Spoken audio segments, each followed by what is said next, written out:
Hello and welcome to Riverland Women, the podcast which celebrates the amazing achievements and inspiring stories of women across South Australia's Riverland. I'm your host, Kerry Lush from the podcast station. I'm a freelance writer, podcast host and coach, and I'm a former ABC radio broadcaster. Join me each week as we meet some of the extraordinary women who call this region home.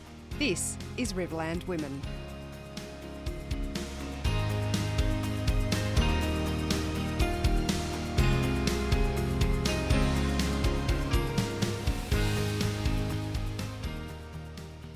In this episode, we meet Nicola Centofanti.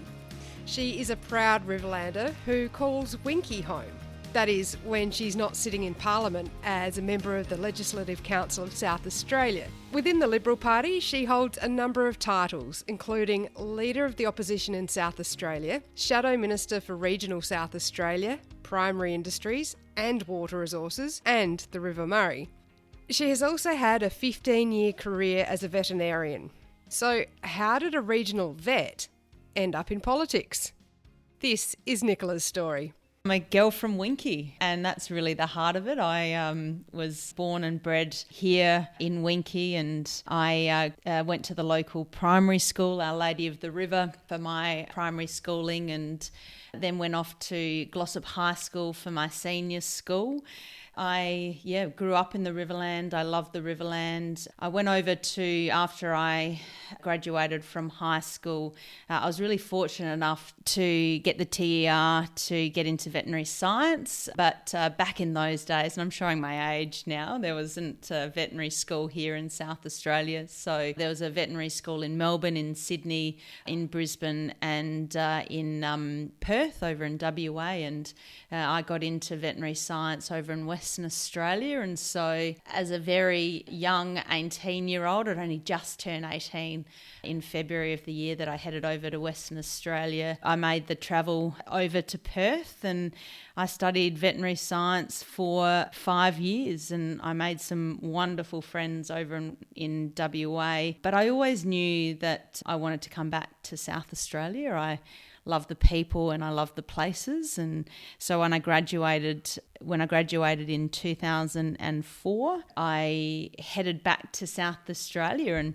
it was really interesting actually the way that I kind of came back to the Riverland. I hadn't really intended to necessarily come back to the Riverland itself. I just knew I wanted to get back into South Australia, and you put your resume out there, and I remember getting a call from John Hammond, who owns the Riverland Veterinary Practice, and I remember very distinctly the day that I took that call, and he said, "Oh, Nicola, I didn't realise that you wanted to come back to South Australia," and I was using a job agency to try and get someone, but if I'd known that you were keen to come back to South Australia, you could have saved me a hell of a lot of money. And that was my job interview. That was it. That was it. He said, "When can you start?" So I was really fortunate. Obviously I'd done a lot of practical work at the Riverland Vet Clinic when I was going through my veterinary degree. So, I knew that, well, it was a mixed practice, so it looked after both small and large animals, and I knew that I wanted to kind of start at least in a veterinary practice that did a bit of everything. So it kind of ticked those boxes.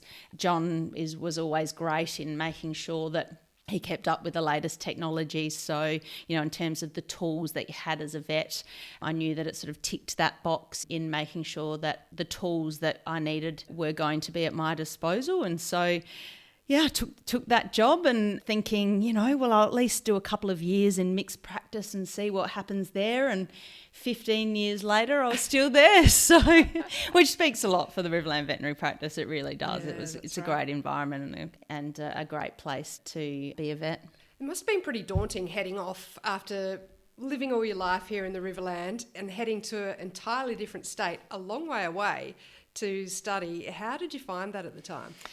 I was petrified, honestly, I really was. I'm a country girl through and through, and I was a country kid, and I pretty rarely went to Adelaide on my own. It was always with mum and dad, and when I went down to Adelaide there was always family there. So having to move to a completely different city where I didn't have any of my friendship base, nor did I have any of my family was incredibly daunting, to be quite frank. And I remember, it was a pretty stressful period, the first 6 months, because I really struggled being away. I love family and I love friends. I think that's why I've ended up coming back to not just South Australia, but the Riverland. I love this community and I really struggled. I really missed this community. You know, I missed the sport. I missed the river.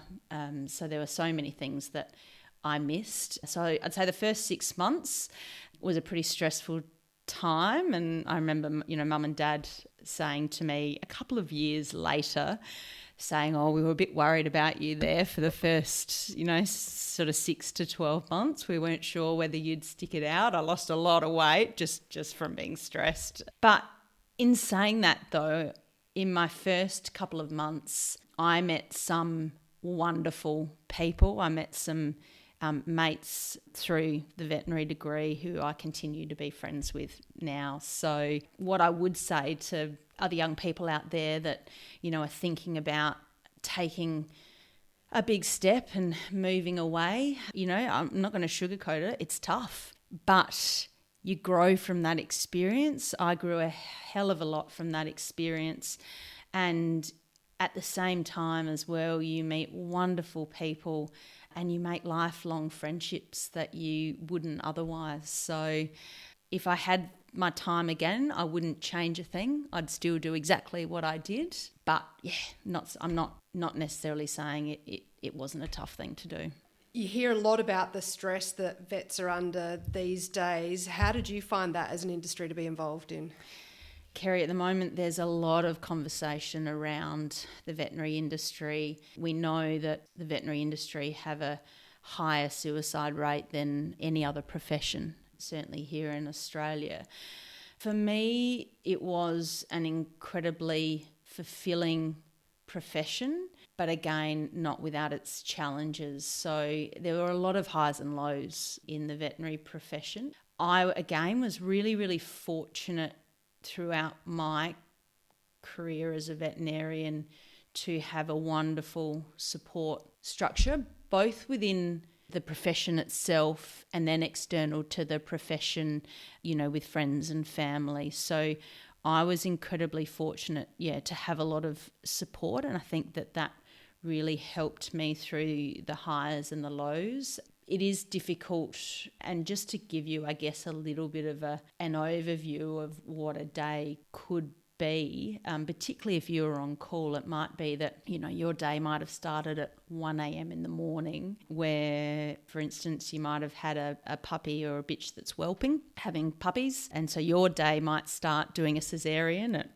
1 a.m. in the morning, which is so rewarding, helping bring life, really. And that's something that one part of the job that I really loved, that sort of being able to help the animals, being able to save animals, being able to bring life into this world. So your day might start on that, but then, you'd run through the rest of the day, because at the end of the day, you've got to keep going as a vet, particularly if our numbers of vets that worked in the clinic were on the lower end. Unfortunately, you couldn't sort of have your usual 8 hours. You just had to power through and manage that fatigue. I think these days the industry is doing better in that. I think the industry is doing much better in making sure that vets do get the time off, particularly if they're working, throughout the night. But then during that day, it might be that I've had to go out and see a horse with colic, and that it might be that in the end you've got to put that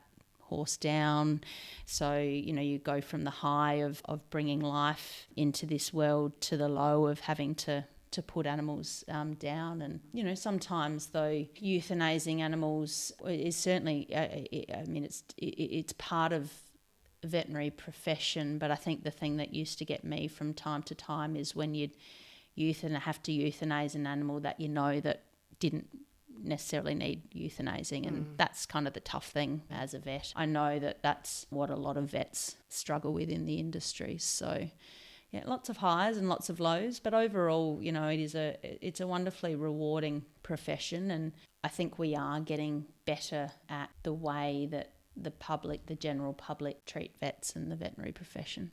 What made you step aside from being a veterinarian? So I didn't ever really intend, I guess, to step aside per se, but I mean, politics has always been a big part of discussion around our family's dinner table, and those are people that know my mum and dad, and particularly my dad will know he loves his politics. And so it was something that, you know, was always discussed around the dinner table, and something that I was always interested in. And I remember handing out how to vote cards for my uncle at the age of, I don't know, it was probably about 10.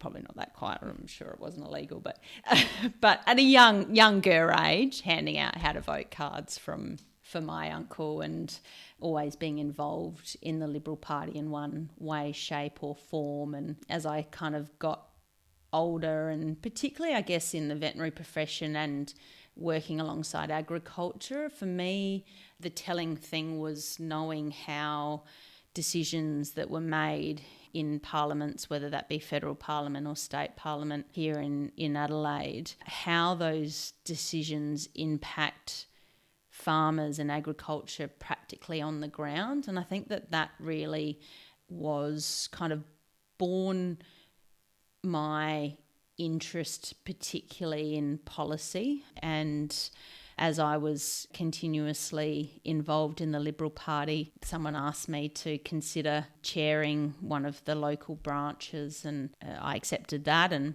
then was asked to chair the sort of, I guess, the more larger local branch. And then from there I was asked to chair the federal, what we call the state rural and regional council, which is like the country Liberals, and then by virtue of that was asked to chair the federal rural and regional council. And then an opportunity arose to put my hand up for the legislative council, and was sort of people kind of saying to me, look, we think you do a good job, we think you've got good ideas, would you consider putting your hand up? And so I sort of thought, well, if I'm keen to make a difference, and if people feel that I can have the potential to make that difference, then I thought to myself, well, I'm keen to put my hand up. And for me, it's very much it's a privilege to be where I am, and you never know how long you're going to be in Parliament for. So my philosophy is to be true to who I am and true to what I believe in, and, you know, really ensure that I make as much as difference as I can for the time that I'm in Parliament. But I'm always a veterinarian first and foremost. I'm just spending a little bit of time in Parliament. That's how I look at it. So you're not ruling out a return to veterinarian work one day? Never. I mean, I spent 5 years gaining the skills to become a veterinarian and 15 years in the industry. And, you know, you never know what's going to happen next in life. But it's a skill that certainly I don't want to ever lose. And it's certainly there's a lot of knowledge there that I don't want to ever lose. You said that politics, you're going to basically make the most of it while you're in there, because you never know how long that could be for. How long have you been a member of the Legislative Council for, and how long is your term? What are your hopes in the political future? Yeah, so I was elected actually in 2020 through a casual vacancy. So when I was asked to go up for pre-selection, that was actually for the 2014 election, believe it or not. So it was quite some time ago. And I was going for fifth on the Legislative Council ticket for the Liberal Party, which is a spot where, you know, there's never any guarantees. And that sort of, I guess, to a certain extent suited me a little bit in that time, because I wasn't 100% sure that I wanted to step away from the veterinary industry. I was, you know, really enjoying what I was doing, but I also had this drive to contribute, particularly from a policy point of view. So in 2014, I was elected fifth on that ticket, and that was the year that, you know, we certainly got close to coming to government, but didn't quite get over the line, and we got 4 up and not 5.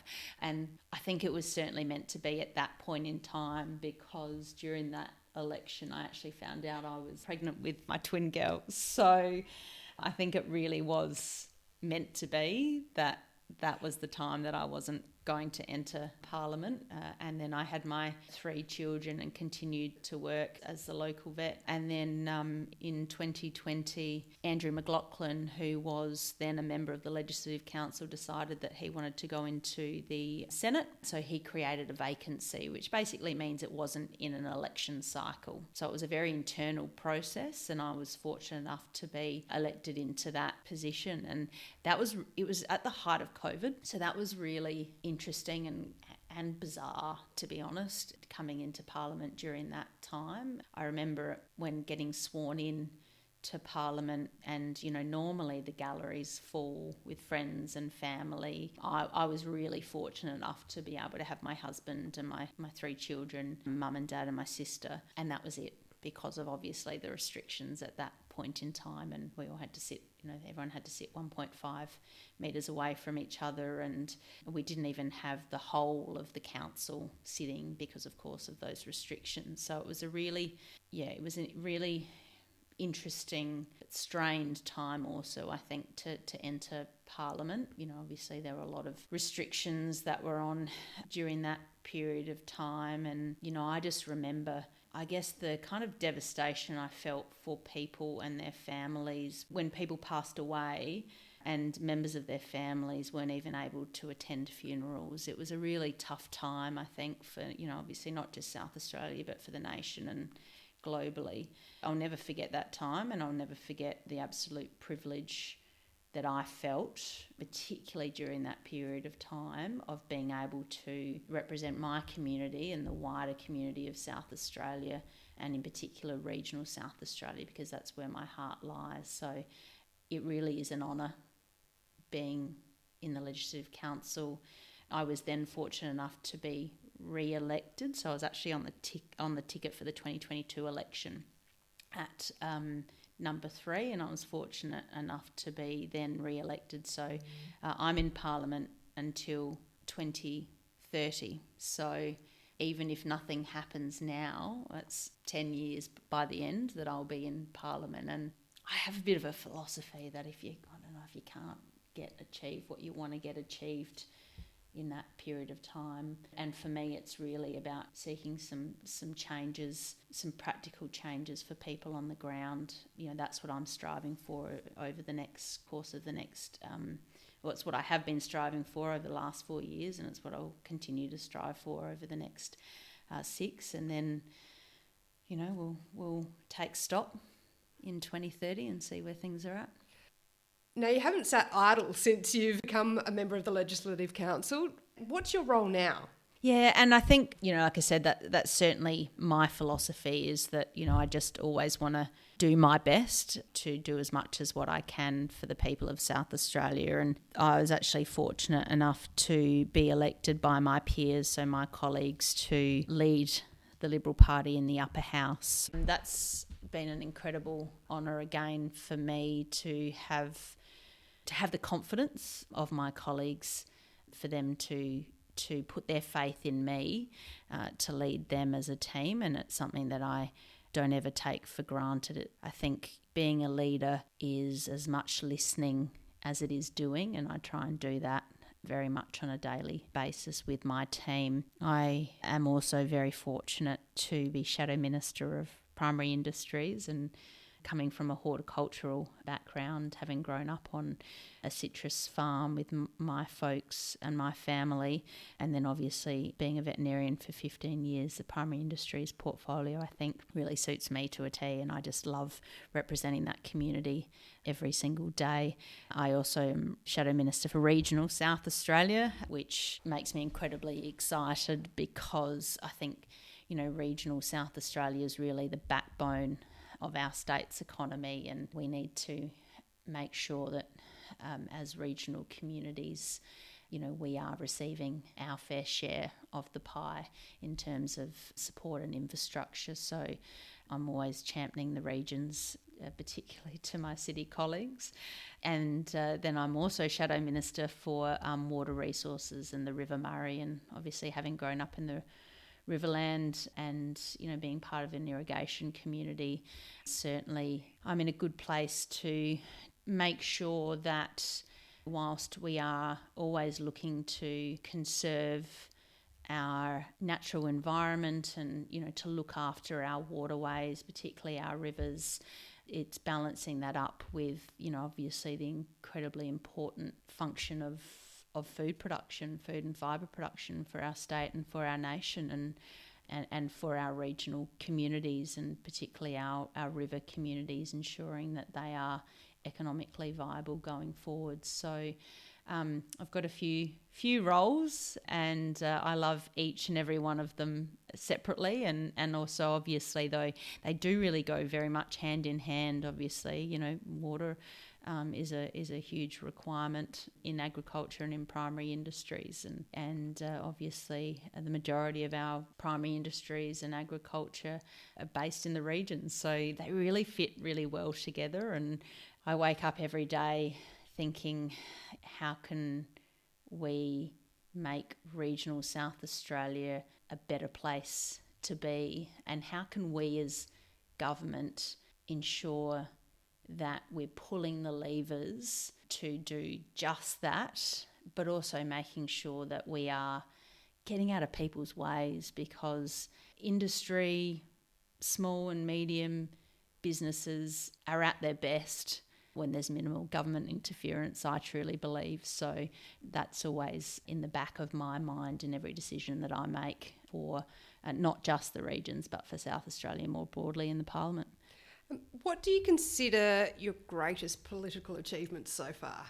Oh, wow, that's a huge question. It is actually a really hard one to answer, because I couldn't really give you the biggest achievement, because I'm proud of a number of things that I've helped, a number of communities that I've helped along the way. I don't like to view it as my achievement, because it's never just my achievement. It's, me working alongside a community or a region or an industry. But I think a couple of things that, I'm really proud of is the work that I did last year around the Veterinary Services Bill. So obviously, being a former vet, it was something that was really near and dear to me. And when we were in government, we started the review process around, we had a lot of feedback from a lot of vets that the Veterinary Services, or the Veterinary Practices Act as it was then called, is just not particularly fit for purpose. So being able to be a part of that review process when we were in government, and then obviously unfortunately we lost government in 2022, but continuing to work with industry and with the now government on how can we improve the Veterinary Practices Act, and taking a role on in making sure that that new act is exactly what industry and what the community expect it to be. So that's probably one of them. And then for me,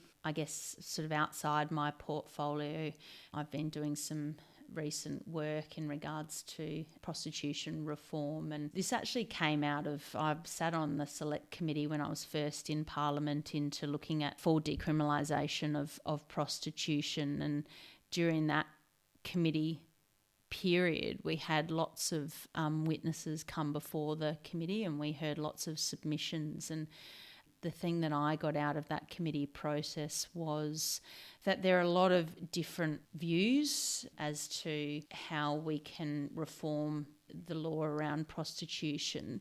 But in particular, there are a lot of people that presented evidence to say, look, we don't want full decriminalisation of prostitution. We actually think that it will actually create more harm for more women. And I've had a number of conversations with women who have left the industry, and their biggest message to me has been that they weren't in there by choice. They were there by situation, whether or not, it was drug and alcohol abuse or domestic violence or poverty or coercion. And their biggest message was that they would have left earlier, could they have, if they'd had the support structures in place to do so. So for me, my reform's been around how can we make the support structures there for those women that want to exit the industry. And I'm well aware that there are a number of women in the industry who absolutely want to be there, and that is their choice, and it should be their choice. But